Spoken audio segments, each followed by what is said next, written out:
你有没有过这样的时刻？你掏心掏肺去对一个人好，他却开始冷淡你。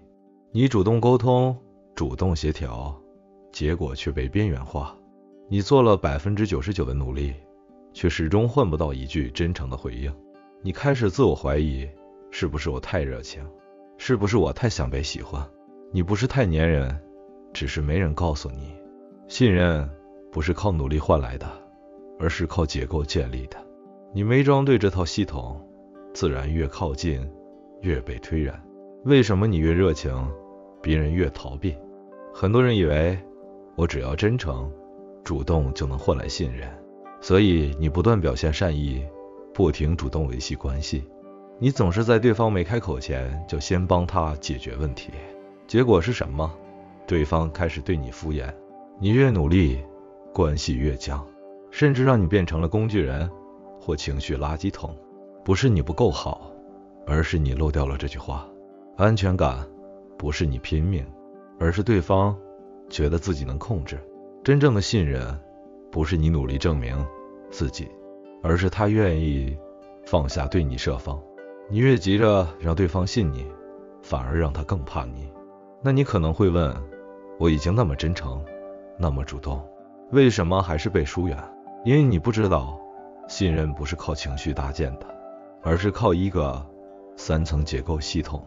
一、认知安全，你是否可预测？你的人设稳定吗？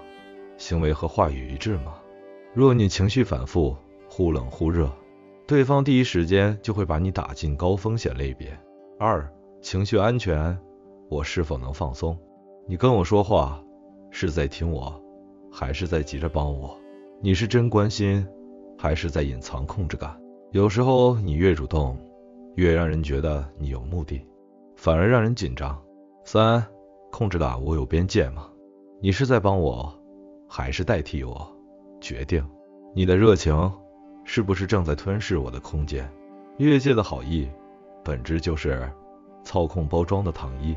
这3种热情其实是高压信号，在这3种情境中，你的好心会被误解成威胁。情境1，熟度不够到情绪密度过高。你刚认识对方没几天，就敞开心扉分享创伤，甚至倾诉依赖。对方不是不理解你，是他的信任系统还没准备好被你这样闯进来。情境2，过度配合到边界模糊。你什么都说好，让对方全决定，自己毫无主见。这不是温柔，是失重。对方会觉得你不可靠，没力量。情境3，不对等的付出到道德负担。你给很多，不问要不要，你不提自己的需求，只默默奉献。对方的潜意识会出现压力，我永远还不起，干脆离开你。真正的信任是一种可被搭建的结构，不是你努力感动别人，而是你和对方一起建构可持续的连接系统。这个信任结构有4个关键点。一致性，你有没有反复行为？你是不是每次都讲不同版本的自己？越一致，越可被预测到信任成本越低。边界感，你有没有保留自己的立场？你有没有尊重对方的界限？真正的信任来自彼此清楚，彼此不侵入。回应质量，不是急着解决问题，而是让对方知道你理解他。高品质回应等于提供选择加同理感受，动机透明。你为什么靠近我？你想要什么？你图什么？越不遮掩，越让人安心。修补你的信任系统，3步觉醒。修复1，停止用吼人逻辑换信任。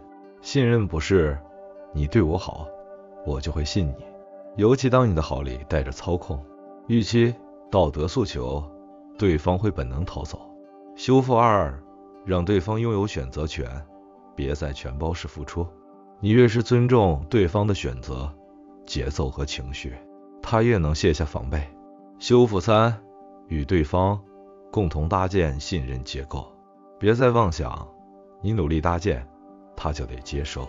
正确做法是，我们共同制定边界，共同决定规则，共同承担连结的责任。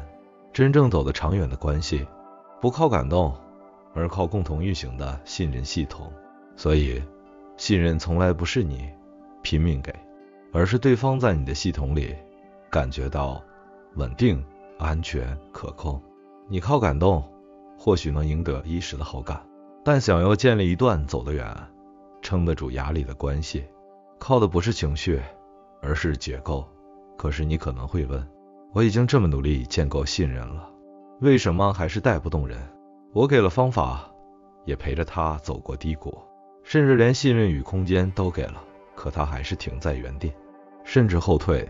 不是你没能量，而是你的影响力系统根本塌了。下一集我们就来说透，你带不动别人，不是你没能量，是你系统塌了。这一集将颠覆你对领导力、说服力、影响力的全部想象，打破你在人际关系与团队中一直无法前进的无力感。那在结束前，我想问你，你是否也曾有过这样的经历？你拼尽全力想带着一个人往前走，他却像断线风筝一样，不但没跟上，反而拉你一起坠落。